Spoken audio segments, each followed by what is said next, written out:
Chapitre 93, c'était aujourd'hui. 3. Je l'ai secouru, mais il n'a guère exprimé de gratitude et a plutôt demandé à boire. Gillian, incapable de supporter plus longtemps l'effronterie, s'est avancée. Montrez un peu de respect. Cette personne n'est autre que le baron Fenry du royaume de Britannia. À cela, Claude a tordu ses lèvres et a répondu. Et alors? C'est comme ça que je vis. Si ça ne vous plaît pas, tuez-moi. Gillian fronça les sourcils, mais il n'a rien dit de plus. L'attitude imprudente de Claude lui était étrangement familière. Avant de rencontrer Ghislain, Gillian avait probablement eu le même regard dans les yeux. Ghislain, les regardant tous les deux, hocha la tête comme s'il s'y attendait. Dans sa vie passée, Ghislain avait passé beaucoup de temps avec Claude.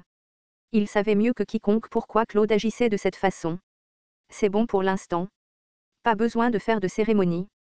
Pour l'instant. Claude fronça les sourcils, inclinant la tête avec confusion.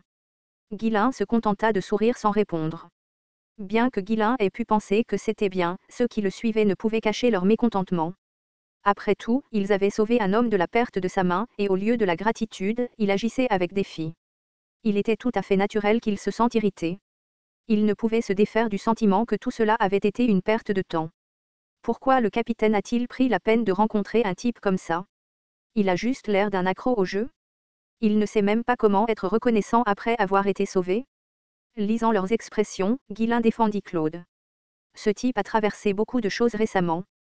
Quelque chose de grave s'est produit. Il souffre. L'expression de Claude se durcit encore plus à cela. Tu sais ce que j'ai traversé? Mais qui es-tu au juste? Oh, je viens d'entendre des rumeurs. Ne sois pas si tendu.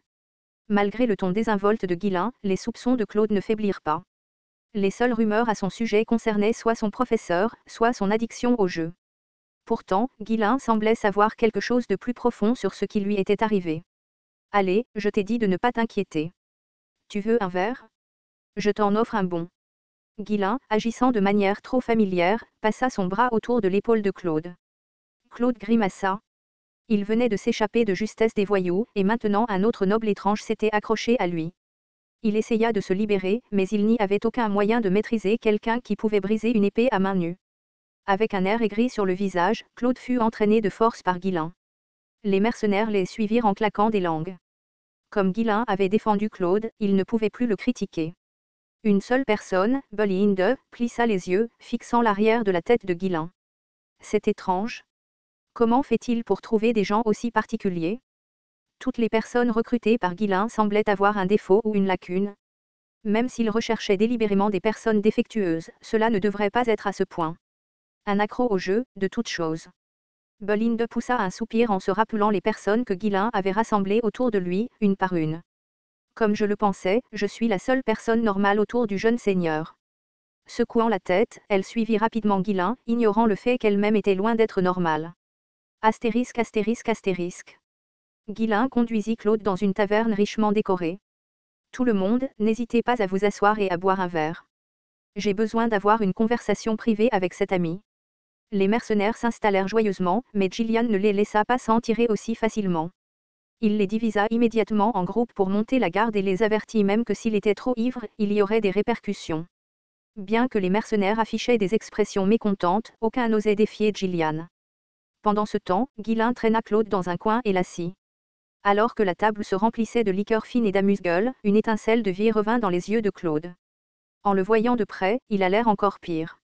Ghislain leva son verre et observa attentivement Claude. Malgré le fait qu'il ait presque perdu sa main, Claude ne semblait pas du tout s'en soucier, au contraire, il réagissait passionnément à la vue de l'alcool. C'était un signe que son état mental était en plein désarroi. Ma main est toujours intacte, et maintenant je reçois de l'alcool haut de gamme gratuitement. On dirait qu'aujourd'hui est mon jour de chance. Je vais bien boire. Claude ne perdit pas de temps, termina sa phrase et but immédiatement son verre. Ghislain, qui le suivait, vida également son verre en silence. Chaque fois qu'il manquait d'alcool, ils en commandaient davantage, se versant verre après verre dans la gorge. Il ne fallut pas longtemps avant que Claude, qui n'avait ni contrôle de mana ni beaucoup d'endurance physique, ne soit le premier à atteindre sa limite. Le visage rouge, Claude marmonna dans sa barbe. Tu bois bien. Mais en regardant tes yeux, tu ne sembles pas être le genre de personne qui aime vraiment boire. Si c'est là, je le bois. Si ce n'est pas le cas, je ne le fais pas. Pourtant, j'aime les vins chers. quelque chose comme le Red Dragon. Ah, alors tu as un goût pour quelque chose que même la royauté a du mal à obtenir. Quel vantard. De toute façon, tu n'avais rien à dire. Tu es allé jusqu'à me sauver, mais tu n'as presque rien dit. Guilain haussa les épaules sans parler. Claude grommela. Qu'est-ce que tu veux de moi? Je veux que je t'apprenne à jouer. Si je voulais apprendre à jouer, je trouverais quelqu'un qui soit vraiment doué. Je ne te le demanderai pas. Bon sang, je ne peux même pas te contredire. Si tu as quelque chose à dire, crache-le et va te faire voir. Pourquoi diable m'as-tu cherché et sauvé? Guilain ajusta sa posture et regarda Claude droit dans les yeux. Je vais aller droit au but puisque je n'aime pas tourner autour du pot. Je veux que tu gères un domaine pour moi. Claude cligna des yeux, incertain d'avoir bien entendu. Puis, comme s'il se rendait compte de l'absurdité, il éclata de rire. Rararara. Tu veux confier la gestion d'un domaine à un joueur accro qui vit saoul? Oui. Waouh, on m'a traité de fou à de nombreuses reprises, mais tu es quelqu'un d'autre. C'est une blague, non? Est-ce que tu sais au moins qui je suis? C'est ma proposition. Que tu l'acceptes ou non, c'est à toi de décider. Sans rien ajouter, Guilain leva son verre et but une autre gorgée. Toujours incrédule, Claude but encore quelques verres avant de reprendre enfin la parole, d'un ton plus sérieux cette fois. Je te remercie de m'avoir sauvé, mais, honnêtement, c'était sans intérêt. Je suis quelqu'un qui n'a aucune envie de faire quoi que ce soit. Je n'ai plus rien. Plus de rêve, plus d'espoir. Claude vida son verre d'un trait et continua. Il fut un temps où je voulais désespérément accomplir quelque chose. Mais je ne pouvais rien faire avec mes propres forces. Maintenant, j'ai tout perdu: argent, santé, connaissance. Y a-t-il quelqu'un d'autre au monde aussi inutile que moi? La lumière dans les yeux de Claude commença à faiblir de plus en plus.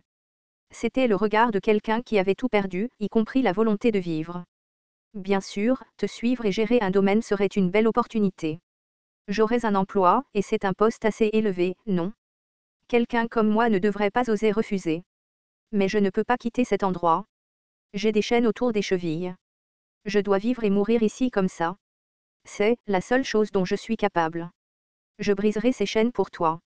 Guilain, qui écoutait tranquillement les divagations de Claude, prit soudain la parole. La certitude absolue dans la voix de Guilain fit grincer les dents de Claude. Est-ce parce que tu es encore jeune? Cette arrogance, cette idée que tu peux résoudre tous les problèmes du monde, est un poison. Tu ne te rends même pas compte à quel point cet état d'esprit est dangereux.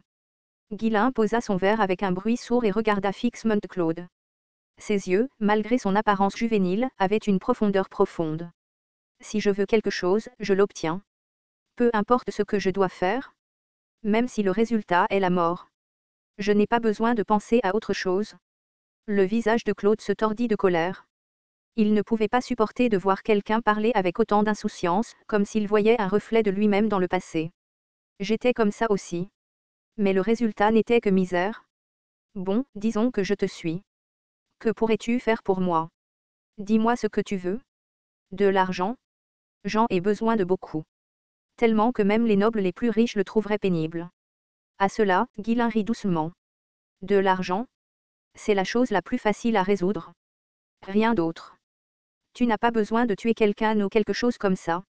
Ne me fais pas chier. Claude se mordit la lèvre. La plupart des problèmes du monde pouvaient être résolus avec de l'argent. Et s'ils ne pouvaient pas l'être, cela signifiait généralement qu'il n'y en avait pas assez.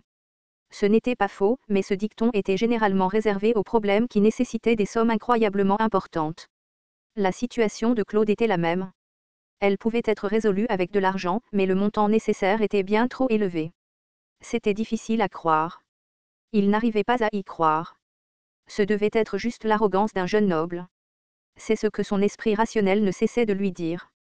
Cependant, malgré la froide rationalité de Claude, un étrange désir commença à s'infiltrer dans son regard. Quand quelqu'un qui a tout perdu et qui est tombé dans les profondeurs voit soudainement une lueur d'espoir, comment réagirait-il? Même si cette lueur était fausse, il essaierait probablement de la saisir au moins une fois. Avec un brin de sarcasme, Claude demanda. Baron de Fanry, n'est-ce pas? Vous semblez assez confiant. Votre domaine doit être riche, hein? Mais à quel point un baron peut-il être riche? Vous avez dit que l'argent était un problème facile, n'est-ce pas? Si vous en avez autant, prêtez-moi un peu. Ou mieux encore, rachetez-moi. Je suis assez cher, vous savez. Belinda, qui écoutait depuis une table voisine, fronça les sourcils. Non seulement il l'avait sauvé, lui avait offert des vers et lui avait offert un poste dans le domaine, mais maintenant il demandait de l'argent. Et il avait l'audace de se dire cher. Il était évident que ce qui allait se passer. Il escroquerait l'argent et le dépenserait ensuite en alcool et en jeux de hasard. Belinda s'attendait naturellement à ce que Ghislain le rejette. Ghislain n'était pas idiot. C'était le même homme qui avait même réussi à soutirer 20 000 pièces d'or à sa fiancée. Il n'y avait aucune chance qu'il tombe dans le piège d'un stratagème aussi transparent.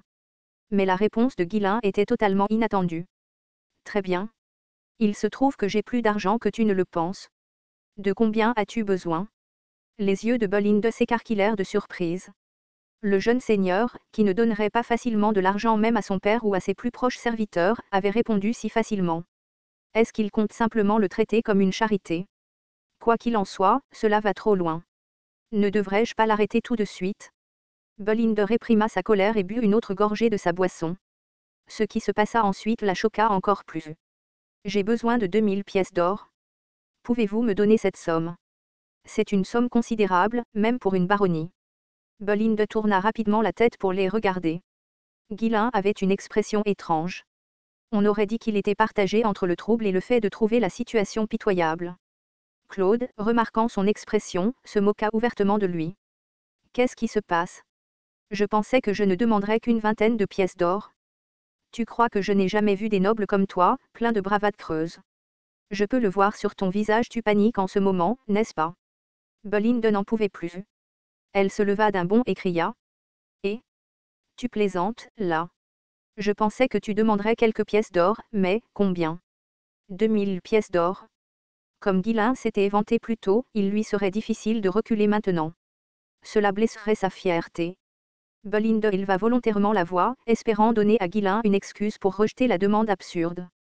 Mais ses efforts furent vains, car la réponse qui sortit des lèvres de Ghislain était quelque chose qu'elle ne pouvait pas croire.